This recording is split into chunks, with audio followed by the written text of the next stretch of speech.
नमस्कार मित्रों, बहुत बहुत स्वागत है आपका आपके अपने YouTube चैनल अडानी एजुकेशन आसिन पर। हम जो है कक्षा 12 का रसायन विज्ञान पढ़ रहे थे और उसमें हमने जो है पिछली कक्षा में यानी एल्कोहल जो है उसके बारे में बात की थी। उसके निर्माण की जो विधियां होती है उसको लेकर हमने चर्चा की थी और बहुत ही डिटेल में उसके बारे में हमने डिस्कस किया था। और उसके लिए भी मैं दावा के साथ कह सकता हूं कि उससे बाहर आपका कोई प्रश्न नहीं बनेगा। और सबसे पहले मैं आप सभी का बहुत बहुत तहे दिल से धन्यवाद करना चाहता हूं कि आज जो मेरा जो जन्मदिन है उस पर आपने जो मुझे शुभकामनाएं जो भेजी है, जो बधाई संदेश जो भेजे हैं, उसके लिए मैं तहे दिल से आपका बहुत बहुत आभारी हूं। और माफी चाहूंगा जिनका मैं कॉल अटेंड नहीं कर पाया था और जिनके मैसेज में अभी तक सीन नहीं कर पाया हूं, लेकिन मैं आपके मैसेज देख के आपको रिप्लाई जरूर दूंगा। क्योंकि ये देखो, रात्रि को मैंने फोन इसलिए बंद कर दिया था क्योंकि क्या है कि फोन बहुत ज्यादा आते हैं। जैसे 12 बजे अधिकांश बच्चे जैसे 12 बजे फोन शुरू करते तो बच्चे सोते नहीं है, 2-2 3-3 बजे तक फोन गड़गड़ाता रहता है। इसलिए मैंने क्या कि फोन को डीएनडी मोड पे कर दिया था, ताकि सुबह जब मैंने देखे तो लगभग 73 के आसपास मिस कॉल थे। तो अगर मैं वो कॉल अटेंड करता तो आई थिंक मैं सो नहीं पाता। तो इसके लिए मैं माफी चाहूंगा। और जब नेट ऑन किया तो लगभग 5 से 7 मिनट तक फोन वाइब्रेशन पे मोड पे ही था, मतलब मैसेज आ रहे थे कंटिन्यू। इसलिए मैंने अभी तक सभी मैसेज देखे भी नहीं है। तो लेकिन मैं जब भी मैसेज देखूंगा मैं बिल्कुल आपको रिप्लाई दूंगा। और अगर आपने और क्या होगा, ज्यादातर तो आपने हैप्पी बर्थडे लिख के भेजा होगा, जो भी शुभकामनाएं आपने भेजी होगी उसके लिए मैं यहीं से तहे दिल से आपका धन्यवाद करता हूं। जिसका मैसेज मैंने देखा नहीं देखा या जिसको रिप्लाई नहीं दे पाऊं, फिर भी मैं अभी से आपको बहुत बहुत धन्यवाद देता हूं। आपकी शुभकामनाएं और आपका प्यार ऐसे ही बना रहे। तो चलिए बिना किसी देरी के आज हम की जो कक्षा है हम प्रारंभ करते हैं। कुछ बच्चे कॉल कर रहे थे कि सर हम सेंटर पे आना चाहते हैं। तो देखिए कि सेंटर पे तो आप भी जानते हो परिस्थितियां क्या है, लेकिन फिर भी कुछ बच्चे आ भी गए थे तो उनकी बात भी मैंने रखी। लेकिन जो भी नहीं आ पाए, मैं यही कहता हूं, और अगर आप कॉल आना भी चाहते तो मैसेज आपको मना ही करता, जैसे कि कुछ बच्चों ने फोन किया था और मैंने उनको मना किया था। ठीक है, तो आज हम बात करेंगे एल्कोहल के रासायनिक गुणों के बारे में। एल्कोहल के जो रासायनिक गुण है इनको लेकर हम बात करेंगे। एल्कोहल के रासायनिक गुण क्या होते हैं। जो बच्चे बार बार कंप्लेन कर रहे थे कि सर क्लास रेगुलर नहीं है, तो मेरे हिसाब से उनको भी अब कोई शिकायत नहीं होगी कि क्लासें जो है रेगुलर अपलोड हो रही है ना। तो कल देखिए बायोलॉजी की क्लास अपलोड हुई थी, केमिस्ट्री की क्लास नहीं आई थी। आज केमिस्ट्री की आ जाएगी क्लास, आज आ ही रही है, आ जाएगी क्या। ठीक है जी। तो एल्कोहल के रासायनिक गुण देखिए, एल्कोहल के रासायनिक गुण के बारे में अपन ने इसको 3 प्रकार से इसको हम डिवाइड करेंगे समझने के लिए। एल्कोहल की जो अभिक्रिया है उनको अपन 3 भागों में बांटेंगे। अगर हम एल्कोहल की अगर अपन देखें, एल्कोहल क्या होता है, आर ओ और एच, है ना, ये होता है। और यहाँ ऑक्सीजन के ऊपर क्या होते हैं, ये लोन पेयर होते हैं। ठीक है, तो इसको मैं यूं लिख देता हूं CH3O और H। और भी अगर नहीं आ रहा तो इसको मैं चलो खोल के लिख देता हूं, ये कार्बन, ये हाइड्रोजन, ये हाइड्रोजन और ये ऑक्सीजन और ये H। भाई पूरी तरह से मैंने इसको आपके सामने लिख दिया। तो ये इस प्रकार से कुछ एल्कोहल अपना होता है। तो यहां जो हम बात करेंगे इस अभिक्रिया के या एल्कोहल के रासायनिक गुण के संदर्भ में 3 प्रकार से हम इस अभिक्रिया को पढ़ेंगे। एक तो अपन बात करेंगे कि ऐसी अभिक्रियाएं, एल्कोहल की ऐसी अभिक्रिया जिसमें ऑक्सीजन और हाइड्रोजन के बीच का बंध टूटता है, यानी उन अभिक्रियाओं के बारे में बात करेंगे जिसमें ऑक्सीजन और हाइड्रोजन के बीच का बंध टूटता है। पहली अभिक्रिया तो ये हो गई। ठीक है जी। दूसरी अभिक्रिया हम बात करेंगे कि जिन अभिक्रियाओं में कार्बन और ऑक्सीजन के बीच का बंध टूटता है। दूसरी अभिक्रिया में अपन बात करेंगे जिन अभिक्रियाओं में कार्बन और ऑक्सीजन के बीच का बंध टूटता है। और तीसरी जो अभिक्रिया अपन बात करेंगे, जो लोन पेयर जो है ऑक्सीजन के ऊपर, जिसे अपन बोलते हैं एकाकी इलेक्ट्रॉन युग्म, ये तीसरी अभिक्रिया। इस प्रकार से कुल एल्कोहल की जो अभिक्रिया है उसको हम 3 भागों में बांट सकते हैं। पहली वह अभिक्रिया जिसमें ऑक्सीजन और हाइड्रोजन के बीच का बंध टूटता है। दूसरी वो अभिक्रिया जिसमें कार्बन और ऑक्सीजन के बीच का बंध टूटता है। और तीसरी वो अभिक्रिया जो ऑक्सीजन के लोन पेयर के कारण होती है। ठीक है, तो सबसे पहले हम बात करते हैं उन अभिक्रियाओं के बारे में जिसमें ऑक्सीजन और हाइड्रोजन के बीच का बंध टूटता है। तो इसको लेकर हम बात करते हैं कि ये अभिक्रियाएं क्या होती है, किस प्रकार से होती है। तो इसको लेकर आज हम विस्तार से चर्चा करेंगे। बहुत ही इंटरेस्टिंग लेक्चर रहने वाला है। तो देखिए कि जिन अभिक्रियाओं में ऑक्सीजन और हाइड्रोजन के जो बीच का जो बंध टूटता है उनमें क्या होता है उसके लेकर हम बात करते हैं। ठीक है जी। देखिए जिन अभिक्रियाओं में क्या टूटता है, OH बंध टूटता है, उसको लेकर हम चर्चा करने वाले हैं। देखिएगा समझिएगा क्या होगा अगर ये ऑक्सीजन है और ये हाइड्रोजन है। समझना ध्यान से आप, जब ये बंध टूटेगा तो अगर मैं पूछूं आपसे कि इसका इलेक्ट्रॉन कौन ले जाएगा, इस बंध के इलेक्ट्रॉन कौन ले जाएगा, तो आप कहोगे गुरुजी यहां ऑक्सीजन की विद्युत ऋणता हाइड्रोजन से बहुत ज्यादा है, यहां ऑक्सीजन की जो विद्युत ऋणता है हाइड्रोजन से बहुत ज्यादा है, तो ये ऑक्सीजन क्या करेगा, इलेक्ट्रॉन को खींचेगा अपनी तरफ। ये जो ऑक्सीजन है इलेक्ट्रॉन को अपनी तरफ खींचेगा, तो ऑक्सीजन पर तो क्या आ जाएगा माइनस, और बाहर के निकल जाएगा H+, यानी ये इलेक्ट्रॉन ऑक्सीजन पर स्थानांतरित हो जाएंगे, ऑक्सीजन पर तो क्या आ जाएगा माइनस, और बाहर के निकल जाएगा H+। ठीक है जी, बाहर क्या निकलेगा H+, यानी अपन यूं कह सकते हैं कि ये H+ देगा, H+ त्यागेगा या प्रोटॉन त्यागेगा, यूं कह सकते हैं। और जो H+ देता है यानी जो प्रोटॉन देता है उसे हम क्या कहते हैं, अम्ल कहते हैं। क्या कहते हैं, अम्ल। यानी यहां ये जो बताएगा ये एल्कोहल की अम्लीय प्रकृति को दर्शाता है। ये H+ का निकलना किसको दर्शाता है, एल्कोहल की अम्लीय प्रकृति को दर्शाता है। अब देखते हैं अपन की एल्कोहल की अम्लीय प्रकृति होती है या नहीं होती है। हम जानते हैं कि कोई भी जो धातु होती है वो अम्ल के साथ क्रिया करके क्या देती है, हाइड्रोजन गैस देती है। कोई भी धातु हो वो अम्ल के साथ, यानी जो अम्ल, या अपन यूं कह सकते हैं अम्ल धातु के साथ क्रिया करके हाइड्रोजन गैस देता है। तो इसको अपन उदाहरण से समझ सकते हैं। जैसे मान लो कि मेरे पास है सल्फ्यूरिक अम्ल H2SO4, इसकी क्रिया मैं किसके साथ कराता हूं, जिंक के साथ करवाता हूं, तो ये क्या बनेगा ZnSO4 यानी जिंक सल्फेट, और बाहर क्या निकल जाएगा H2, हाइड्रोजन गैस निकल गई। और ले लो कोई दिक्कत नहीं है। जैसे हाइड्रोक्लोरिक अम्ल है, इसकी क्रिया करा दो किसके साथ, जिंक के साथ, तो ये क्या बन जाएगा जिंक क्लोराइड यानी ZnCl2, और बाहर क्या निकल गया हाइड्रोजन गैस। यानी सीधी सी भाषा में अपन कह सकते हैं कि अम्ल जो है वो धातु के साथ क्रिया करके क्या देता है, हाइड्रोजन गैस देता है। क्या देता है, हाइड्रोजन गैस देता है। ठीक है जी। तो अब अपन बात करते हैं यहां पर अम्ल की यानी एल्कोहल की। एल्कोहल धातु के साथ अभिक्रिया करके हाइड्रोजन गैस देता है या नहीं देता है, इसके बारे में हम बात करते हैं। ठीक है जी। देखिएगा ये जैसे मान लो कि एल्कोहल ROH, इसकी क्रिया कराता हूं मैं किसके साथ, सोडियम के साथ, तो ये कुछ बनेगा आपका 2RNA, और बाहर क्या निकल जाएगा H2। क्या निकल जाएगा H2। इसको अपन बोल सकते हैं सोडियम एल्कोक्साइड कह सकते हैं। क्या कह सकते हैं, सोडियम एल्कोक्साइड। ठीक है जी। अब ये एल्किल समूह है, एल्कोक्साइड कह सकते हैं इसको अपन। ये सॉरी थोड़ा मिस्टेक से लिख दिया मैंने, ये इस तरह से होगा सोडियम एल्कोक्साइड, जो इसको हम कह सकते हैं। अब इसी को मैं अगर मान लो कि ऐसे लिख दूं, देखिएगा 2CH3OH, जैसे कि आपकी बुक के अंदर भी दिया हुआ है 2Na, भाई इसको एल्कोक्साइड बोल रहे हैं, तो ये क्या हो जाएगा आपका 2CH3ONA, और बाहर क्या निकल गया H2।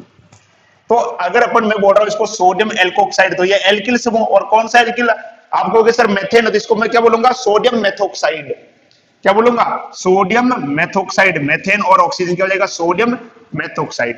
तो यहां पर आप देख रहे हो कि ये सोडियम यानी एक प्रकार की क्या है, धातु है, और ये धातु जो क्या कर रही है, एल्कोहल के साथ क्रिया करके, या यूं भी कह सकते हैं कि एल्कोहल जो है वो धातु के साथ क्रिया करके क्या दे रहा है, हाइड्रोजन गैस दे रहा है, जो इसकी किसको प्रदर्शित करता है, इसकी अम्लीय प्रकृति को जो है प्रदर्शित करता है।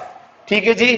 चलो अब हम बात करते हैं कि सबसे अधिक अम्लीय कौन होगा, सबसे अधिक अम्लीय कौन होगा। यहां से एक क्वेश्चन बन सकता है, ध्यान दीजिएगा, बहुत इंपॉर्टेंट रहने वाला है आज का लेक्चर, एल्कोहल की अम्लीय प्रकृति के बारे में, यानी सबसे अधिक अम्लीय कौन सा एल्कोहल होगा उसको लेकर आज हम बात करने वाले हैं। ठीक है, एल्कोहल की अम्लीय प्रकृति, एल्कोहल की अम्लीय प्रकृति, थोड़ा ढंग से लिख देते हैं हम इसको, एल्कोहल की अम्लीय प्रकृति। ठीक है जी। अब देखो एल्कोहल के तीनों प्रकार में लिख रहा हूं, सबसे पहले तो आपके सामने तीन प्रकार का एल्कोहल होता है। CH3, ये नीचे भी क्या हो जाएगा CH3, नीचे भी CH3 और ये O और H। मैं पूरी तरह से सबको खोल के लिख रहा हूं आपके सामने। फिर आ जाएगा CH3 और ये CH, ये CH3 और ये OH। फिर अगला आ जाएगा CH3 CH2 और ये O और OH सॉरी, और लास्ट आ जाएगा CH3OH। यानी ये हो गया आपका 3 डिग्री एल्कोहल, या जिसे अपन बोलते हैं तृतीयक। क्या बोलते हैं? तृतीयक यानी टर्सरी। ये हो जाएगा 2 डिग्री, या जिसे अपन बोलते हैं द्वितीयक यानी सेकेंडरी। और ये आ जाएगा आपका 1 डिग्री, या बोले तो प्राइमरी यानी प्राथमिक। और ये हो जाएगा आपका 0 डिग्री या सुपर 1 डिग्री या मेथनॉल कह सकते हैं। तो अब आपसे पूछा जाए कि सबसे अधिक अम्लीय कौन हुआ। बहुत अच्छे से आपको मैं समझाऊंगा, ध्यान से देखिएगा। सबसे अधिक अम्लीय कौन होगा, यानी कौन से एल्कोहल की अम्लीय प्रवृत्ति जो है सबसे ज्यादा होगी, ये हमें समझना है। ध्यान दीजिएगा पूरी तरह से, बहुत इंपॉर्टेंट है और बहुत अच्छे से समझ में आ जाएगा आपके। यहां हम बात करेंगे कि जो एल्कोहल सबसे पहले H+ देगा, जो एल्कोहल सबसे पहले H+ देगा वो सबसे अधिक अम्लीय होगा, या अपन यूं कह सकते हैं उसकी अम्लीय प्रवृत्ति सर्वाधिक होगी। ठीक है, तो अब देखते हैं कि कौन पहले देता है। देखिएगा यहां पर यह है CH3 समूह, यानी जिसे अपन बोलते हैं मैथिल समूह। ये भी मैथिल समूह, ये भी मैथिल समूह और ये भी मैथिल समूह, 3 मैथिल समूह। और हम जानते हैं कि जो मैथिल समूह जो है ये क्या दर्शाता है? +I प्रभाव दर्शाता है। कौन सा प्रभाव दर्शाता है? +I प्रभाव। +I प्रभाव का मतलब होता है इलेक्ट्रॉन को धकेलना, इलेक्ट्रॉन को धकेलना, इलेक्ट्रॉन को धकेलना। कौन सा प्रभाव होता है? +I प्रभाव। ये इलेक्ट्रॉन को क्या करेगा? धकेलेगा, दूर करेगा अपने से। ठीक है, अब ये इलेक्ट्रॉन को धकेलेगा तो किस तरफ धकेलेगा? देखिएगा, ये इलेक्ट्रॉन को धकेलेगा तो ये किस तरफ धकेलेगा? कार्बन की तरफ। ये इलेक्ट्रॉन को किस तरफ धकेलेगा? कार्बन की तरफ। ठीक है, और ये भी इलेक्ट्रॉन को किस तरफ धकेलेगा? कार्बन की तरफ। और ये भी इलेक्ट्रॉन को किस तरफ धकेलेगा? कार्बन की तरफ। यानी इस प्रकार से अपन कह सकते हैं ये तीनों के तीनों CH3 समूह जो है ये इलेक्ट्रॉन को कार्बन की तरफ धकेल रहे हैं। तो इस कार्बन के ऊपर क्या होगा? इलेक्ट्रॉन का घनत्व क्या हो जाएगा? बढ़ जाएगा। इस कार्बन के ऊपर इलेक्ट्रॉन का घनत्व बढ़ जाएगा तो ये अपने इलेक्ट्रॉन को किस तरफ धकेलेगा? ऑक्सीजन की तरफ धकेलेगा। किस तरफ धकेलेगा? ये कार्बन अपने इलेक्ट्रॉन को किस तरफ धकेलेगा? ऑक्सीजन की तरफ। अब ऑक्सीजन बेचारा असमंजस की स्थिति में हो गया, ये कंफ्यूज हो गया कि मैं इलेक्ट्रॉन किधर से लूं, हाइड्रोजन से लूं या कार्बन से लूं।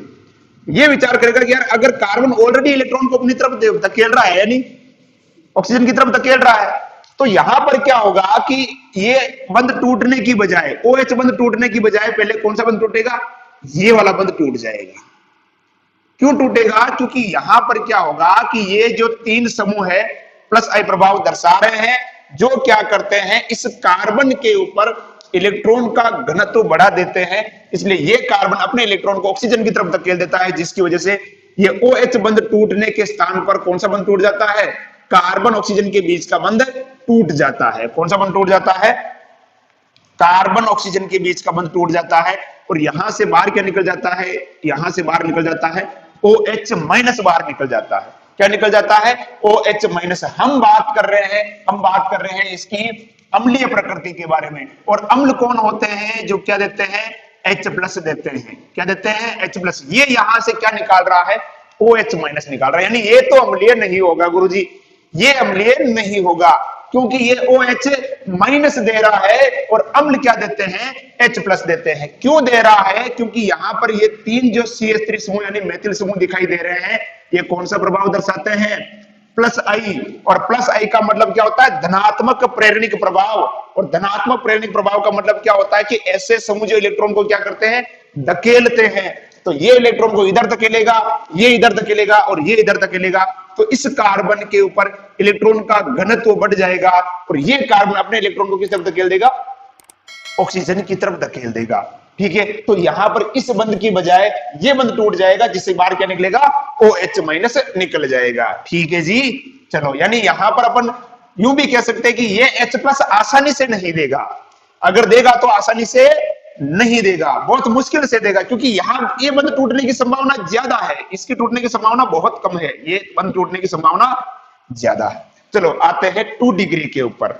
2 डिग्री में देखो यहां पर प्लस आई प्रभाव दर्शाने वाले समूह कितने हैं? 2 है। प्लस आई प्रभाव दर्शाने वाले समूह कितने हैं? 2 है। यहां पर प्लस आई प्रभाव दर्शाने वाले समूह कितने हो गए? 2 हो गए। ठीक है जी। तो अब देखो यहां से इस ऑक्सीजन के पास यानी इस कार्बन के पास भी देखो इलेक्ट्रॉन इधर से आ रहे, इधर से भी आ रहे, यानी इलेक्ट्रॉन घनत्व तो यहां पे भी बढ़ रहा है, लेकिन यहां की तुलना में कम है। क्यों? क्योंकि यहां इलेक्ट्रॉन देने वाले समूह कितने थे? 3 थे। यहां इलेक्ट्रॉन देने वाले समूह कितने थे? 3 थे। और यहां इलेक्ट्रॉन देने वाले समूह कितने हैं? 2 है। तो अपन कह सकते हैं गुरुजी इस कार्बन की तुलना में यहां इलेक्ट्रॉन का घनत्व कम होगा। ठीक है। तो यहां अब क्या हो सकता है कि 50-50 के रोल में भी हो सकता है। ठीक है कि ये बंद टूटे या ये बंद टूटे। तो यानी अपन यूं कह सकते हैं कि ये भी H+ देगा और ये थोड़ा बहुत मुश्किल से देगा, ये इसकी तुलना में थोड़ा जल्दी दे देगा, थोड़ा सा जल्दी दे देगा। ठीक है। अगला आते हैं अपन इसके ऊपर। यहां प्लस आर प्रभाव यानी सॉरी प्लस आई प्रभाव दर्शाने वाला समूह कितना है? केवल एक ही है, केवल एक ही है। तो अब देखिएगा यहां पर ये बंद यहां से टूटे या यहां से टूटे, तो देखो यहां पर भी अगर मैं कहूं कि H+ कौन देगा, इन दोनों की अगर तुलना करें तो H+ पहले ये देगा, क्योंकि इधर से इलेक्ट्रॉन धकेलने वाला समूह कितना है? एक ही है। तो ऑक्सीजन इधर से इलेक्ट्रॉन लेने की कोशिश भी करेगा, इस तरफ से भी इलेक्ट्रॉन लेने की कोशिश करेगा। ठीक है। तो यहां पे भी ये H+ दे सकता है। और यहां अगर हम बात करें मेथनॉल की, तो भाई इसके पीछे तो कोई समूह है ही नहीं, इसके पीछे तो कोई समूह है ही नहीं। तो सीधा ऑक्सीजन कहां से इलेक्ट्रॉन लेगा? इधर से लेगा। तो सबसे पहले H+ कौन दे देगा? मेथनॉल देगा। सबसे पहले H+ कौन देगा? मेथनॉल देगा। सबसे पहले H+ कौन देगा? मेथनॉल। उसके बाद कौन देगा? एथेनॉल। यानी अपन यूं कह सकते हैं कि सबसे पहले 0 डिग्री अल्कोहल H+ देगा, उसके बाद कौन देगा? 1 डिग्री देगा। क्यों? क्योंकि यहां पर ये दे सकता है, क्योंकि यहां प्लस आई प्रभाव दर्शाने वाला समूह कितना है? ये एक ही है। ठीक है। उसके बाद कौन देगा? 2 डिग्री। यहां प्लस आई प्रभाव दर्शाने वाले समूह कितने हो गए? प्लस आई वाले समूह 2 हो गए। और सबसे लास्ट में कौन देगा? 3 डिग्री देगा। कौन देगा? 3 डिग्री। ठीक है जी। तो अब मैं कहूं आपसे कि सबसे अधिक अम्लीय कौन होगा? सबसे अधिक अम्लीय कौन होगा? तो आप कहोगे गुरुजी सबसे पहले जो H+ दे रहा है वो दे रहा है मेथनॉल, और जो H+ देते हैं वो क्या होते हैं? अम्ल होते हैं। इसलिए सबसे अधिक अम्लीय कौन होगा? मेथनॉल। उसके बाद कौन होगा? एथेनॉल कह सकते हो या प्राथमिक एल्कोहल कह दो। उसके बाद कौन होगा? द्वितीयक एल्कोहल। और सबसे कम अम्लीय कौन होगा? तृतीयक एल्कोहल। यानी 3 डिग्री एल्कोहल जो है ये सबसे कम अम्लीय होगा, यानी इसकी प्रकृति जो है लगभग क्षारीय के बराबर आसपास आ जाती है। ठीक है। तो उम्मीद करता हूं आपको ये अच्छे से समझ में आया होगा। कंसेप्ट आपको वही लगाना है, प्लस आई प्रभाव यानी प्रेरणिक प्रभाव वाला जो समूह है वो आपको इसके साथ लगाना है। ठीक है जी। चलो आप इसका स्क्रीनशॉट ले लो एक बार फटाफट तरीके से, फिर अपन इसको आगे बढ़ते हैं। बहुत ही अच्छी अभिक्रियाएं हैं इसके अंदर और मजा आएगा। उम्मीद करता हूं आपको बहुत मजा आएगा। ठीक है जी। ले लिया। तो ये हो गया आपके एल्कोहल का अम्लता का क्रम। सीधा सा क्वेश्चन आ सकता है, एल्कोहल की अम्लीय प्रकृति को समझिए और सबसे अधिक अम्लीय कौन होगा और सबसे कम अम्लीय कौन होगा। अब हम बात करते हैं इसकी धातु हाइड्राइड के साथ अभिक्रिया, एल्कोहल की धातु हाइड्राइड के साथ अभिक्रिया। एल्कोहल की किसके साथ अभिक्रिया? धातु हाइड्राइड के साथ अभिक्रिया हम बात करते हैं। आज के लेक्चर में हम केवल एक अभिक्रिया की बात करेंगे, केवल उन्हीं अभिक्रियाओं के बारे में बात करेंगे जिन अभिक्रियाओं में क्या टूटता है? ऑक्सीजन और हाइड्रोजन के मध्य का बंध टूटता है। केवल और केवल उन्हीं अभिक्रिया के बारे में हम बात करेंगे। तो अगला जो हम बात करते हैं ये तो होगी अम्लीय प्रकृति, फिर हम बात करते हैं धातु हाइड्राइड के साथ अभिक्रिया। किसकी अभिक्रिया? एल्कोहल की धातु हाइड्राइड के साथ अभिक्रिया। धातु हाइड्राइड के साथ अभिक्रिया।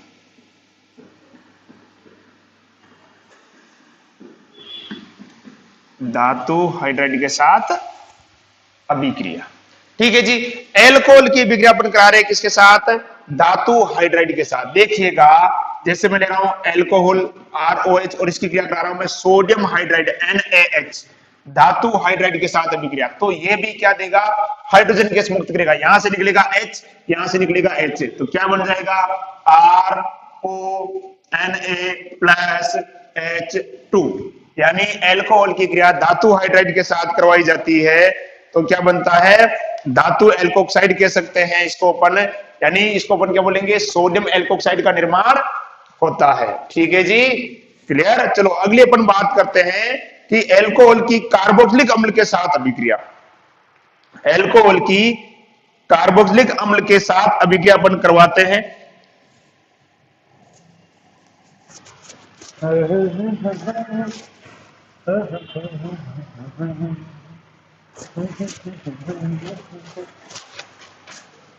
एल्कोहल की कार्बोक्सिलिक अम्ल के साथ अभिक्रिया, किसके साथ अभिक्रिया, कार्बोक्सिलिक अम्ल के साथ अभिक्रिया।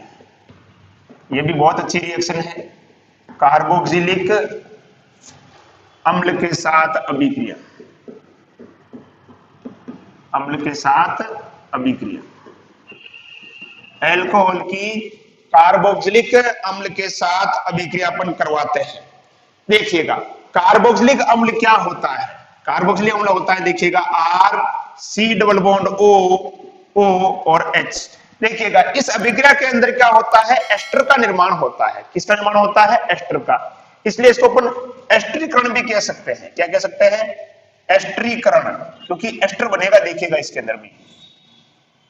ये हो गया कार्बोक्सिलिक अम्ल। इसकी क्रिया अपन करा रहे हैं किसके साथ, एल्कोहल के साथ। तो मैं इस अभिक्रिया को समझने के लिए कुछ इस प्रकार से लिख देता हूं, HO और R, ये हो गया ROH, हो गया ना, देखो ROH।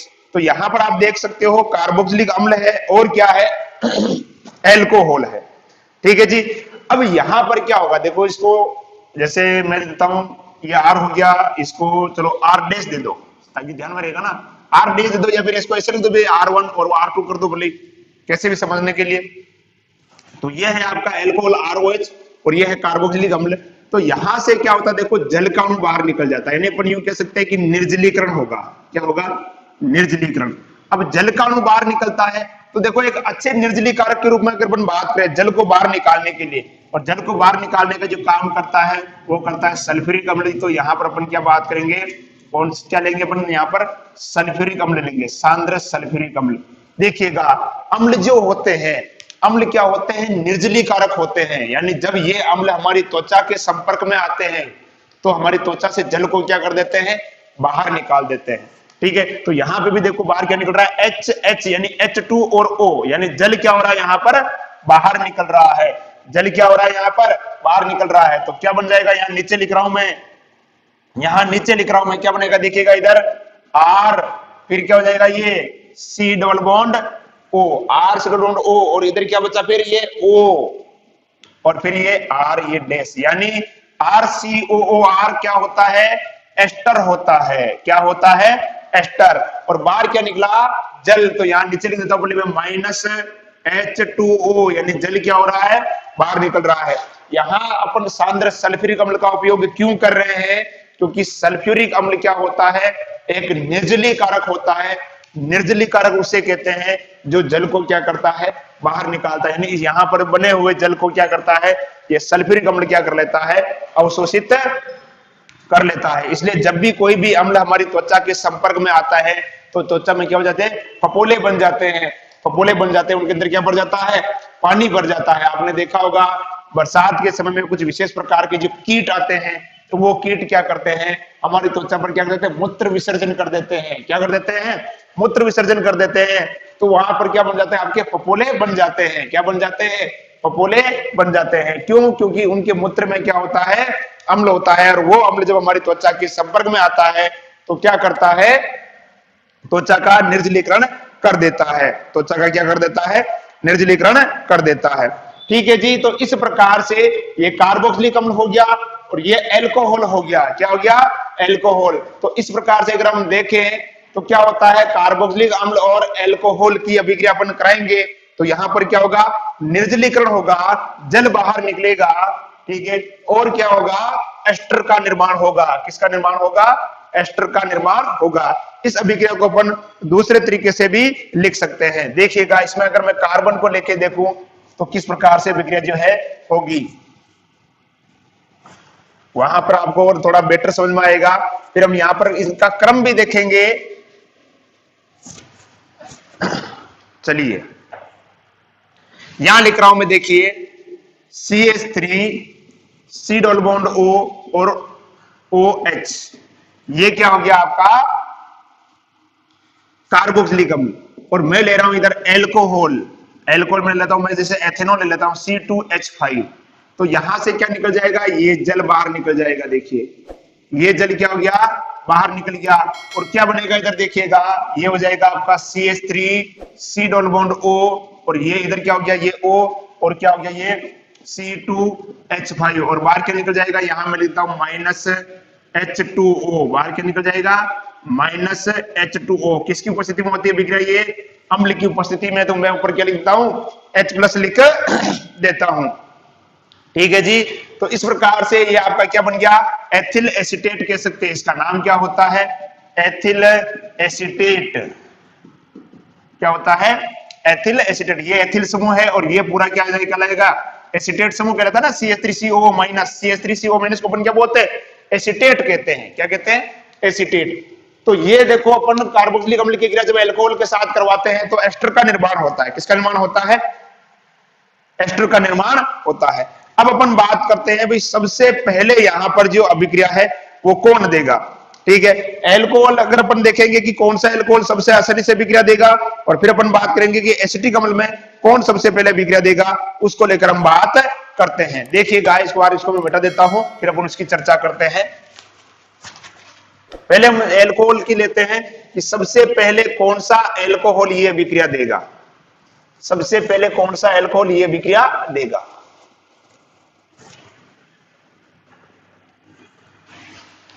एक बार मैं इसको समझने के लिए अभिक्रिया को भी यहां पे वापस लिख देता हूं, ताकि आपको ध्यान में रहेगी क्या हो क्या रहा, चल रहा है इसके अंदर। देखिएगा R C double bond O और H, और इधर ये है आपका एल्कोहल O और R डैश ले लेता हूं मैं। और क्या बन रहा था, R C double bond O R dash, और बाहर क्या निकल रहा था H2O, बाहर क्या निकल रहा था H2O। दिख रहा है ना, एक बार मैं चेक कर लेता हूं दिख रहा है या नहीं दिख रहा है।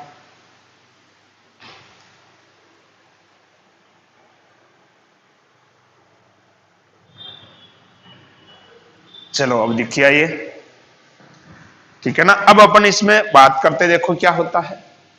यहां अगर हम देखें तो इस तरीके से अभी आपने देखा था कि ये यहां से क्या निकल रहा था, जल का अणु निकल रहा था।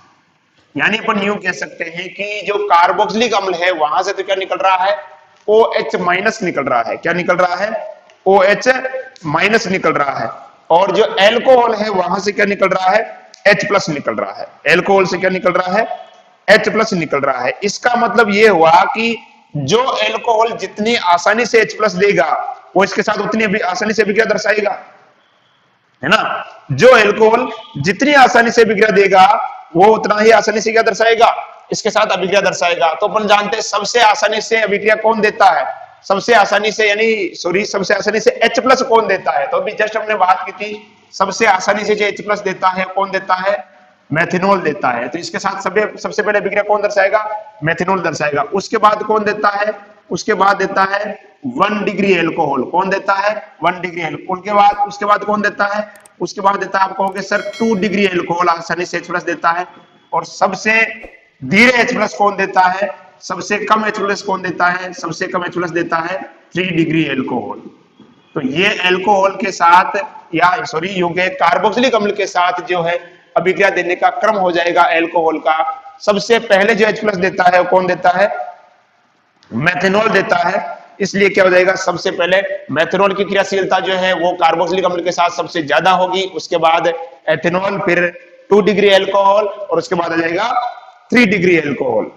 उसके बाद कौन सा जाएगा, 3 डिग्री एल्कोहल आ जाएगा। ठीक है जी, क्लियर। चलो आगे हम देखते हैं। ये तो हो गया आपका एल्कोहल का क्रम। किसका क्रम हो गया, एल्कोहल का क्रम। अब हम बात करते हैं एसिटिक अम्ल के बारे में। किसके बारे में बात करते हैं, एसिटिक अम्ल के बारे में बात करते हैं कि इसमें क्या होगा। मिटा दे इसको। चलो देखिए, एसिटिक अम्ल से क्या निकल रहा है, OH निकल रहा है। यानी जो एसिटिक अम्ल सबसे पहले OH देगा, जो एसिटिक अम्ल सबसे पहले OH देगा वो आसानी से यह अभिक्रिया दर्शाएगा। तो देखते हैं सबसे पहले OH कौन सा एसिटिक अम्ल देता है। सभी की मैं संरचना खोल के लिख रहा हूं यहां पर ताकि आपको अच्छे से समझ में आ जाए। ये मैंने लिखा, इसको अपन बोलते हैं फॉर्मिक अम्ल। क्या बोलते हैं? फॉर्मिक अम्ल। इसके बाद अपन लेते हैं एसिटिक अम्ल लेते हैं। कौन सा लेते हैं? एसिटिक अम्ल। ठीक है, इसके बाद अपन लेते हैं ये वाला एसिटिक अम्ल ले लेते हैं अपन, यहां पे मैं लिख देता हूं H, C double bond O और OH। ठीक है जी, और यहां पर ले लेते हैं अपन 3 डिग्री ले लेते हैं इस तरह से। 3 डिग्री तो क्या कहें इसको अपन, CH3, C double bond O और OH। ठीक है, अब समझना ध्यान से, आपको निकालना क्या है? आपको निकालना है OH निकालना है। क्या निकालना है? ये OH आपको निकालना है। तो सबसे पहले कौन देगा? देखिएगा, यहां इधर से इलेक्ट्रॉन देने वाला कोई समूह है ही नहीं, कोई समूह है ही नहीं। तो यहां से ये ऑक्सीजन क्या करेगा? आसानी से क्या करेगा? यहां से इलेक्ट्रॉन ले लेगा और ये बाहर निकल जाएगा। भाई इधर से इलेक्ट्रॉन को धकेलने वाला कोई समूह है ही नहीं, तो आसानी से निकल जाएगा यहां से। अब देखो यहां से, अब यहां अगर अपन देखें तो यहां क्या हो रहा है कि ये बंद इलेक्ट्रॉन इसको इधर की तरफ धकेल रहा है। ठीक है, और फिर यहां देखो, यहां कितने धकेल रहे हैं? 2 धकेल रहे हैं। तो इस कार्बन के ऊपर इलेक्ट्रॉन का घनत्व क्या होगा? बढ़ेगा। इस कार्बन के ऊपर इलेक्ट्रॉन का घनत्व क्या होगा? बढ़ेगा। इस कार्बन के ऊपर इलेक्ट्रॉन का घनत्व बढ़ेगा। तो अब क्या होगा कि इस बंध के टूटने के साथ साथ इस बंध के टूटने की संभावना भी क्या हो जाएगी? बढ़ जाएगी। कि यहां ये समूह इलेक्ट्रॉन को इधर धकेलेगा, प्लस से प्रभाव दर्शा रहा है, तो ये इलेक्ट्रॉन को इधर धकेलेगा और ये इलेक्ट्रॉन को इधर धकेलेगा।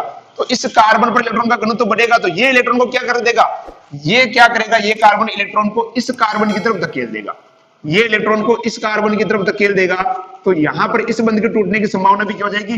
बढ़ जाएगी। और यहां देखो, यहां इलेक्ट्रॉन को धकेलने वाले कितने समूह हैं? 3 हैं। तो ये क्या करेंगे?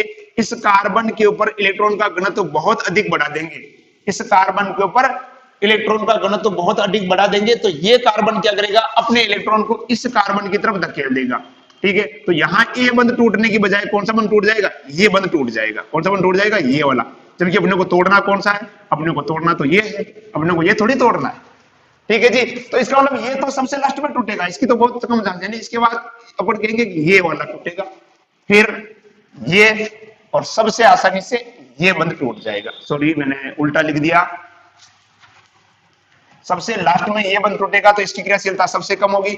उसके बाद ये, इसकी क्रियाशीलता थोड़ी अधिक होगी, और इसकी क्रियाशीलता थोड़ी और इसकी क्रियाशीलता सबसे अधिक होगी। यानी सबसे आसानी से जो है ये यहां पर OH माइनस देगा। ये क्यों नहीं देंगे? मैंने अभी कारण बताया था, प्लस से प्रभाव के कारण। ठीक है, तो ये हो गया कार्बोक्सिलिक अम्ल की क्रियाशीलता का कारण। किसका हो गया? कार्बोक्सिलिक अम्ल की क्रियाशीलता का कारण हो गया। ठीक है जी, क्लियर? चलो अब अपन आगे बात करते हैं। एसिटिल क्लोराइड के साथ अपन इसकी क्रिया कराते हैं एल्कोहल की। किसके साथ? एसिटिल क्लोराइड के साथ अभिक्रिया। ये तो हो गई कार्बोक्सिलिक अम्ल के साथ अभिक्रिया हो गई थी, जिसमें एस्टर का निर्माण हो रहा था। अब अपन क्या करेंगे? एसिटिल क्लोराइड होता है RCOCl। RCOCl एसिटिल क्लोराइड जो होता है, उसके साथ अपन अभिक्रिया करवा के देखते हैं तो क्या बनता है। देखिएगा, एसिटिल क्लोराइड क्या होता है? RC≡OCl। इसकी क्रिया अपन करा रहे हैं किसके साथ? एल्कोहल के साथ करवा रहे हैं। किसके साथ करवा रहे हैं? एल्कोहल के साथ। तो यहां से क्या निकल जाएगा? देखो, ये निकल जाएगा HCl। तो क्या बन जाएगा? ये RC≡OOR, और बाहर क्या निकल गया? HCl। ठीक है जी, इसको अपन बोलते हैं अभी तो देखो यहां पर कोई समूह नहीं है कार्बन, तो इसको अपन क्या बोल सकते हैं? इसको अपन बोल सकते हैं एसिटिल क्लोराइड। तो क्या कहूंगा मैं इसको? एसिड हैलाइड कह सकता हूं, या एसिड क्लोराइड कह सकता हूं। Acid chloride. अब एसिटिल क्लोराइड क्या होगा? एसिटिल क्लोराइड के अंदर यहां पर मुझे लिखना पड़ेगा कार्बन। इसको मैं क्या बोल सकता हूं? एसिड क्लोराइड कह सकता हूं। एसिटिल क्लोराइड नहीं कह सकता हूं, क्योंकि ये फिक्स थोड़ी ना है यहां पर कितने कार्बन होंगे, ये तो एल्किल समूह है। अब यहां मैं लिखता हूं जैसे C डबल बॉन्ड O और Cl। अब देखो कार्बन 2 हो गए, तो इसको मैं कह सकता हूं एसिटिल क्लोराइड। और इसकी क्रिया करा रहा हूं, जैसे मान लो मैं किसके साथ? मेथनॉल ले लेता हूं। यहां पर मैं C2H5, तो यहां से भी क्या निकलेगा? ये HCl क्या हो जाएगा? बाहर निकल जाएगा। ठीक है जी, तो क्या बन जाएगा? CH3, C double bond O और C2H5, और बाहर क्या निकल गया? HCl। यानी यहां पे भी ये भी क्या बन गया? एस्टर बन गया। क्या बन गया? एस्टर। ठीक है जी, क्लियर? चलो अब अपन आगे देखते हैं। अगर यहां पर अपन क्या करें? जैसे अल्कोहल की क्रिया अपन करवाते हैं एक बार, चलो जैसे थायोनिल क्लोराइड के साथ करवाते हैं, जैसे अपन ने 10वें पार्ट के अंदर करवाई थी। किसके अंदर करवाई थी? 10वें पार्ट के अंदर जो अपन ने करवाई थी उसके अंदर अपन इसकी अभिक्रिया करवाते हैं तो क्या होता है। ठीक है जी, यहाँ पर अपन पिरिडीन का उपयोग भी कर सकते हैं अपन उत्प्रेरक के रूप में। किसका उपयोग कर सकते हैं? पिरिडीन का उपयोग। उत्प्रेरक के रूप में किसका उपयोग किया जा सकता है? पिरिडीन का उपयोग किया जा सकता है। अब अपन करवाते हैं इसकी क्रिया कराते हैं एसिटिक एनहाइड्राइड से करवाते हैं। किससे करवाते हैं? एसिटिक एनहाइड्राइड से। जब इसकी क्रिया एसिटिक एनहाइड्राइड से करवाई जाती है तो क्या बनता है? एस्टर और कार्बोक्सिलिक अम्ल का निर्माण होता है। जब इसकी क्रिया किसके साथ कराई जाती है? एसिटिक एनहाइड्राइड से करवाई जाती है तो क्या बनता है? एक तो बनता है एस्टर और एक बनता है कार्बोक्सिलिक अम्ल। इसके लिए देखो पहले मैं एक और बता देता हूं, जैसे कि आपने पढ़ा होगा डार्जेन अभिक्रिया। डार्जेन अभिक्रिया आप पढ़ चुके हो एल्कोहल के बारे में। डार्जेन अभिक्रिया 10वें पाठ के अंदर अपन पढ़ चुके हैं। डार्जेन अभिक्रिया देखिएगा, डार्जेन अभिक्रिया क्या होती है? ROH इसकी क्रिया अपन कराई थी किसके साथ? थायोनिल क्लोराइड का साथ। थायोनिल क्लोराइड SOCl2 किसकी उपस्थिति में कराई थी? पिरिडीन की उपस्थिति में। किसकी उपस्थिति में करवाई थी? पिरिडीन की उपस्थिति में। और क्या बना था? RCl और बाहर क्या निकला था? SO2 plus HCl। तो ये थी डार्जेन अभिक्रिया। तो ये भी अपन कह सकते हैं एक एल्कोहल का क्या हो जाएगा? रासायनिक गुण हो जाएगा। ठीक है, लेकिन यहां पर क्या होगा कि इस अभिक्रिया को अपन यहां नहीं पढ़ेंगे। क्यों नहीं पढ़ेंगे? क्योंकि यहां ये बंध टूट रहा है और अपन पढ़ रहे हैं यहां पर कौन सा? जिसमें OH बंध टूटता है वो अपन पढ़ रहे हैं। यहां पर क्या हो रहा है? कार्बन और ऑक्सीजन के बीच का बंध टूट रहा है। देखो ऑक्सीजन भी तो निकल गई यहां से, तो इस अभिक्रिया को आप यहां मत कर देना कभी भी। ठीक है, तो इसको अपन पढ़ेंगे डार्जेन अभिक्रिया। लेकिन यहां पर क्या हो रहा है कि जैसे पिरिडीन आया था इसलिए मैंने वापस मैंने सोचा एक बार फिर आपको बता दूं। तो ये अपन ने 10वें पार्ट में पढ़ी थी, लेकिन यहां देखो ये बंध टूट रहा है। देखो टूट गया ना यहाँ पर। देखो बाकी सभी में आप देखोगे R के साथ या कार्बन के साथ एल्कोहल का क्या था? ऑक्सीजन था, लेकिन इसके अंदर नहीं है। तो यहां अगली अगर अपन अभिक्रिया करवाते हैं किसके साथ? एसिटिक एनहाइड्राइड के साथ करवाते हैं। किसके साथ करवाते हैं? एसिटिक एनहाइड्राइड के साथ। एसिटिक एनहाइड्राइड क्या होता है? देखिए एल्कोहल की क्रिया कराऊंगा मैं किसके साथ? एसिटिक एनहाइड्राइड के साथ करवाता हूं। एल्कोहल लेता हूं मैं, ये R, ये O और ये H। इसकी क्रिया करा रहे हैं किसके साथ? एसिटिक एनहाइड्राइड के साथ। C डबल बॉन्ड O और ये O और ये C डबल बॉन्ड O और ये CH3। इस प्रकार से ये होता है एसिटिक एनहाइड्राइड। क्या हो गया ये? Acetic anhydride. अब यहां पर क्या होगा देखते हैं अपन। देखिएगा ये कुछ इस प्रकार से टूटता है। देखिएगा ये यहां से ये टूटेगा, निकलेगा ये पूरा बाहर निकल गया। देखिए तो ये क्या हो गया? CH3COOH। क्या हो गया? CH3 मैं इधर से लिख रहा हूं, देखिएगा CH3 ये वाला CH3, फिर ये क्या है? C डबल बॉन्ड O, फिर ये O और इधर से क्या मिला अपने को? H मिला।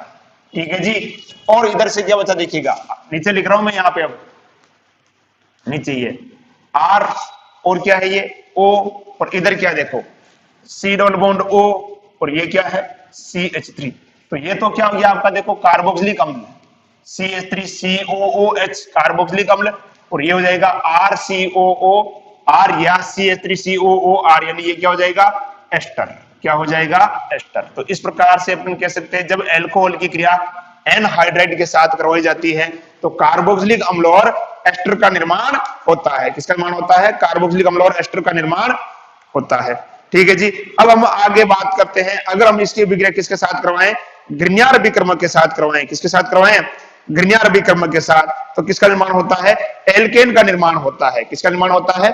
एल्केन का। ये भी अपन पढ़ चुके हैं पिछले अध्याय में। जब ग्रिग्नार्ड अभिकर्मक की क्रिया किसके साथ करवाई जाती है? एल्कोहल के साथ करवाई जाती है। तो देखिएगा इसको मिटा देता हूं मैं।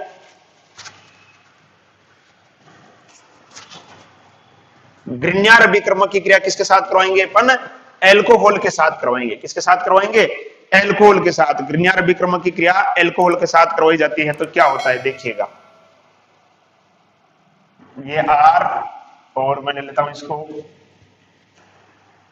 O और H और ये R डैश ले लेता हूं। R डैश ग्रिग्नार्ड अभिकर्मक क्या होता है? MgBr। ठीक है जी, तो यहां से ये बनेगा कुछ इस प्रकार से बनेगा और ये आपका मिल जाएगा, यानी ये RH और ये Mg में एक तरफ क्या लग गया? OR और एक तरफ क्या लग गया? ये Br। ठीक है जी, तो अब यहां पर आप कोई सा भी मान लो कि CH3 वाला समूह ले सकते हो। जैसे कि मान लो मैं लेता हूं, समझिएगा, देख लिएगा इधर यहाँ पर CH3O और ये H प्लस, या इसको मैं आर रहने देता हूं ताकि कंफ्यूजन ना हो आपके, ना उधर अपन CH3 ले लें ताकि एल्केन बन रहा है या नहीं बन रहा है ये अपन समझ पाए। ठीक है, ROH प्लस CH3MgBr, तो ये निकल रहा है यहां से देखो, तो ये क्या हो जाएगा CH4 यानी क्या हो जाएगा, एल्केन ही तो होता है, CH4 प्लस, और ये क्या हो जाएगा MgOR, और ये क्या हो गया Br। ठीक है, तो मेरे प्यारे मित्रों, मेरे प्यारे बच्चों, जो भी आप मेरे वीडियो देख रहे हो, तो ये हमने बात की जो एल्कोहल है उसके अंदर जो OH बंध टूटता है उसके बारे में हमने बात की कि एल्कोहल के बीच में जो OH बंध होता है वो किस प्रकार से टूटता है। ठीक है, तो ये बहुत ही इंटरेस्टिंग लेक्चर था, और इसमें जो आपको मुख्य रूप से कंसेप्ट ध्यान में रखना है, आपने देखा होगा कि बार बार जो यूज आ रहा था प्लस आई प्रभाव, यानी धनात्मक प्रेरणिक प्रभाव जो है वो किस प्रकार से लगता है, वो यहाँ पर बार बार उपयोग में हम ले रहे थे। और यहाँ जो सबसे इंपॉर्टेंट आज की क्लास में जो आपको मिलेगा, मैं कहूंगा आपको कि आपको जो सबसे ज्यादा ध्यान देना है वो आपको ध्यान देना है एल्कोहल की जो अम्लीय प्रकृति है, एल्कोहल की जो अम्लीय प्रकृति है उसके बारे में आपको मुख्य रूप से ध्यान देना है।